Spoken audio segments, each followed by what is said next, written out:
All right, welcome back. My name is Eric Cassio, and welcome back to Roots to Riches, where we talk about business, politics, and how it impacts you. It's been a while since we last came on, so I wanted to give you guys a good round for us and talk about today. Last week, we actually saw the very first quality conversation interview done with Joe Rogan and former President Donald J. Trump. And I believe we all took a lot from it.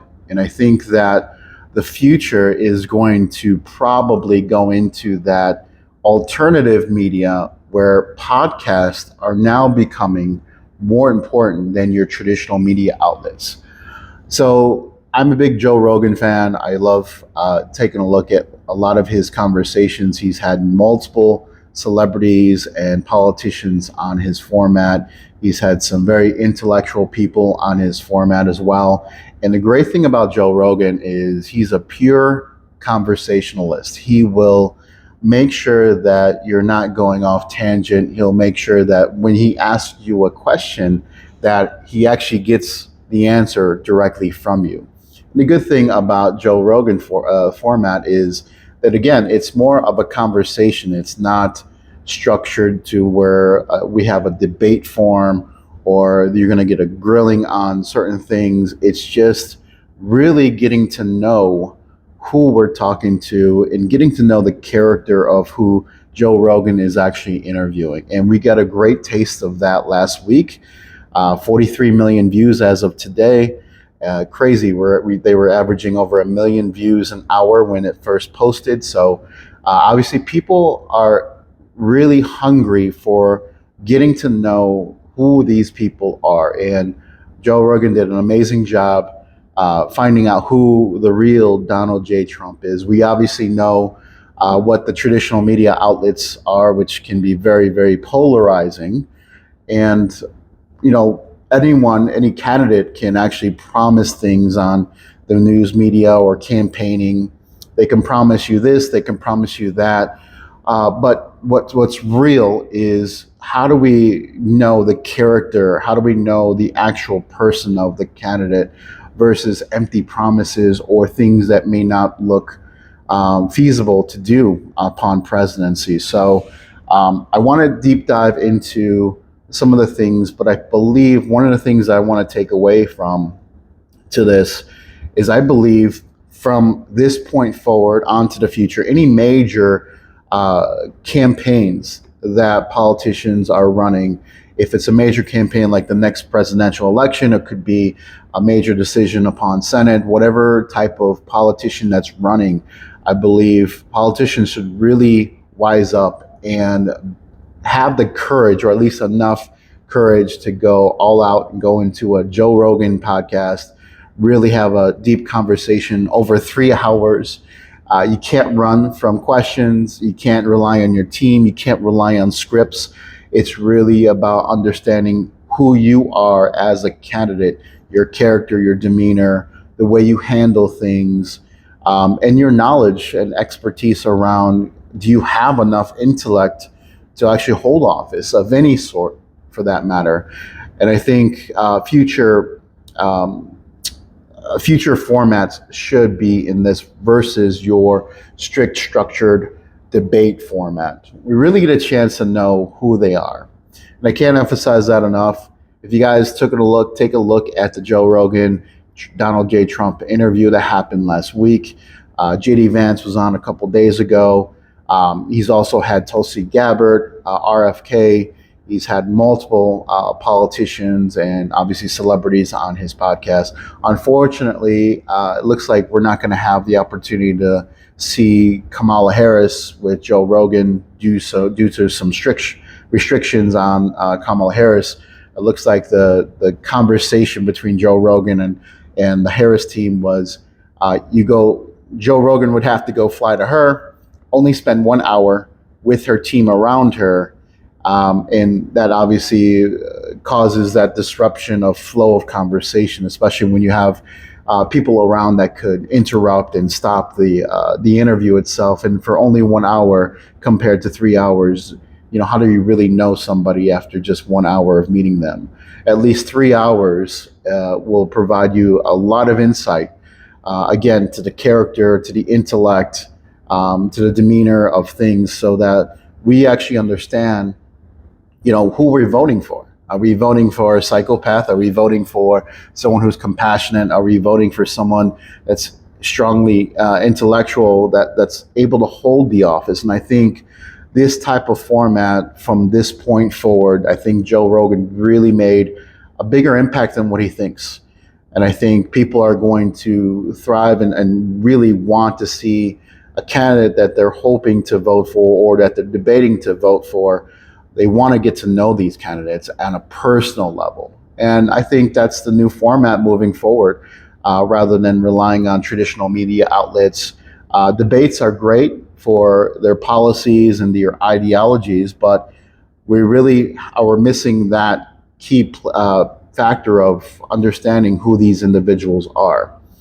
And so I really want to bring that to highlight. And I think it's extremely important for our country to move forward and be more educated, and more, I guess, aware of who they're voting for.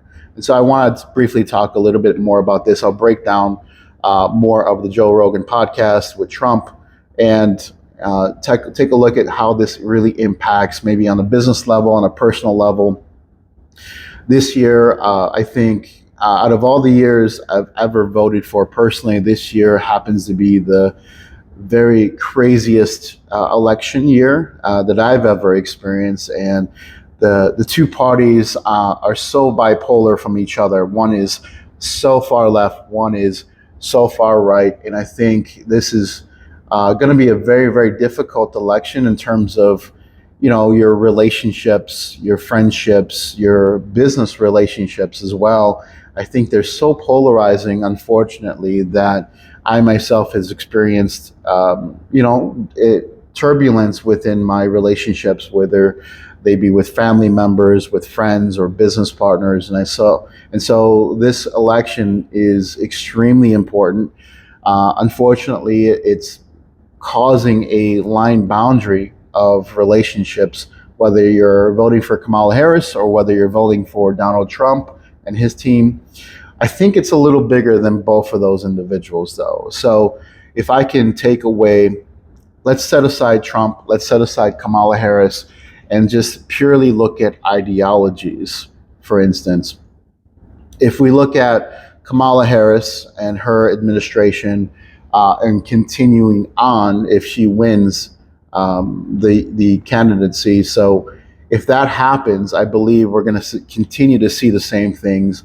I believe right now we are not a pure capitalist country. I don't believe that it works like that anymore. I believe that we are in somewhat of an oligarch, where major corporations and billionaires have so much power today that they've ever had before. I think they have the ability not only to influence and pay off politicians and legislators, they have the ability to manipulate information based on how they even own and fund some of the traditional news media. And so that creates a lot of distortion, especially if you're middle income or if you're low income poverty. That really takes an impact of how information is swayed and how it's kind of diluted. And so we get a false perception of what can happen if we vote one way. And I think if we continue on this path, it's only going to continue stronger, to where it gets to the point where I don't know if we'll have really an individualistic ideology when it comes to being in the United States.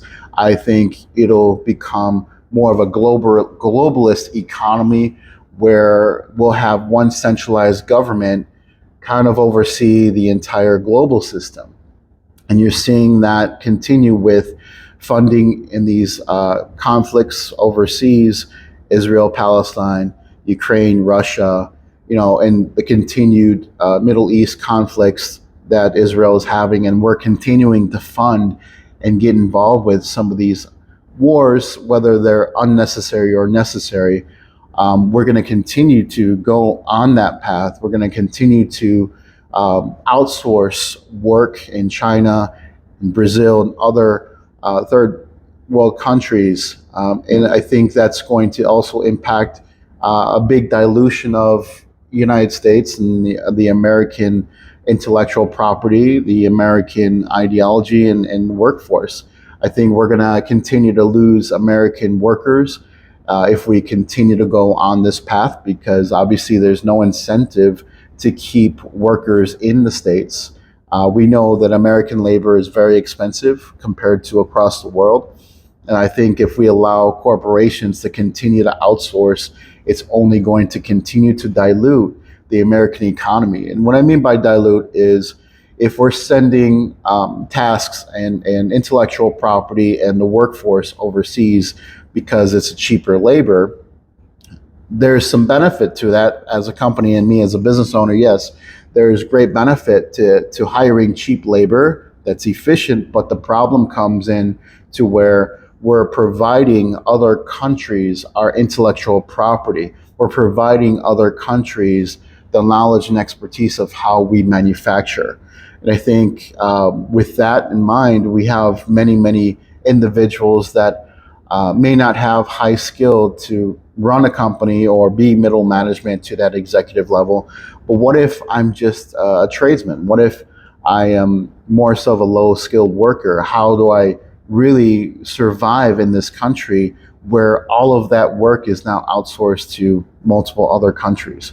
And so we really have to take a look at how that really impacts lower income, middle class, because I shouldn't have to have a college degree to make a good living. I should be able to learn how to do a task, learn how to do a skill, whether it be something simple, basic, or something a little more intermediate. But I should be able to at least sustain a family. I should be able to have a workable wage. I should be able to be in a position to buy my first home. I should be able to, at least if I wanted to, have a family of my own. And so those are things that are top of mind. And again, if we continue down this path, I honestly think the gap between the world's wealthiest to the world's most impoverished are going to continue to be a big gap. We're going to either shift to, again, you're either going to be very wealthy or you're going to be very poor. And I think the middle class is going to continue to suffer if we move and continue down this path. I haven't seen any clear strategy of how to get that low to middle class income earners up to that next level. I don't see employment rising as much as it should. In fact, some of the numbers each quarter that they put together are oftentimes recorrected weeks after the announcement. And so it may look like the current administration under Biden is going to stable that employment numbers, but we look back and there's a correction on the labor reports. If I look back when it was first announced on the traditional media outlets, so right again we're getting lied to by false numbers, false employment numbers, and we're seeing the backlash of that as well. So that's what I feel is we're really voting for more of a holistic globalist approach if we go into the Kamala Harris administration. And again, I'm just talking more so economically. I'm not getting into social issues or other policies that can affect your vote. But from a pure economic standpoint, if you are comfortable seeing the world as it is right now under this regime and continuing to do the things like housing crisis right now with lack of supply of housing. Again, we're outsourcing our base manufacturing. We're outsourcing a lot of different service jobs as well. So it's not just base manufacturing, it's also service, professional services that we're outsourcing. And again, that impacts how we are as well. So if we go look at the other side and we look at Donald Trump, now we're looking at his biggest message to the American people is American first. So he intends, with the use of high tariffs, specifically in China, he's proposing that we bring back base manufacturing, we bring back more jobs in the United States. So if you're a car manufacturer, if you're a larger manufacturer in other products and services, you're going to have to pivot if Donald J. Trump gets in, and you're going to have to build facilities in the States to avoid a 100, 200% tariff. Now, there's a lot of talk going on about how these tariffs can negatively affect the American people, and yes, it can, especially immediately. It can impact, because I'm just going to give you an example. If I'm a business owner and I can no longer outsource either professional services, or if I'm making widgets, for instance, I can't outsource to China to save on labor. Now I am forced to hire American, which again will impact prices and increase them. But at the same time, the reaction to that is, well, I'm hiring American workers, I'm paying American wages, and therefore I'm helping wage earners grow here in the States rather than outsource. Now, it could impact me because now I have much higher overhead, but again, it would also impact our community. In fact, that our wages would actually go up. More people will be employed, wages will go up because American wages are much higher than outsourced wages. And so that's an immediate impact. So it has some pros, it has some cons, but it also will protect certain manufacturers, especially in the automotive industry. You have China that has probably one of the most efficient EV cars out there, but obviously they can't do business because we already have an existing tariff on China. And so that's preventing some of those EV manufacturers from even selling to the United States. And so, one, it does insulate to a degree competition within the American manufacturer, and sometimes that would save some of the manufacturers. Sometimes that would actually save a lot of the American companies from becoming more efficient. So there's pros and cons to it as well. So one, it protects American manufacturing by preventing a more efficient product or more beneficial product coming into the States. But then again, it also hinders competition and the efficiency of the American manufacturer. If I have to compete with China's EV products, or maybe they have a superior product that again is affected by tariffs, preventing them from selling in the United States, well, I can kind of be a little lazy and content as an American company and say, well, good, because these products are more superior to ours, but we don't have to compete because of these large tariffs. So you have to think about it in two ways. So there's pros and cons, and very deep pros and cons to a lot of these tariff strategies. But I get where Donald J. Trump is trying to do. He's trying to increase livable wages in the American economy. He's trying to bring back jobs that will really be able to sustain a healthy lifestyle. Because right now, I don't believe we are doing that right now for our younger community and our middle class. Right now, house prices are still way up. Inflation overall is way up. I know they tell you that inflation has gone down dramatically, but that's from a specific period, maybe 6 months or 9 months. Sure, it's down over the last 6 months or 9 months, but overall, if I zoom out back to 2021, I'm still at double-digit inflation rates. We're talking about groceries, we're talking about gas prices, energy prices, all of the things that impact overall pricing.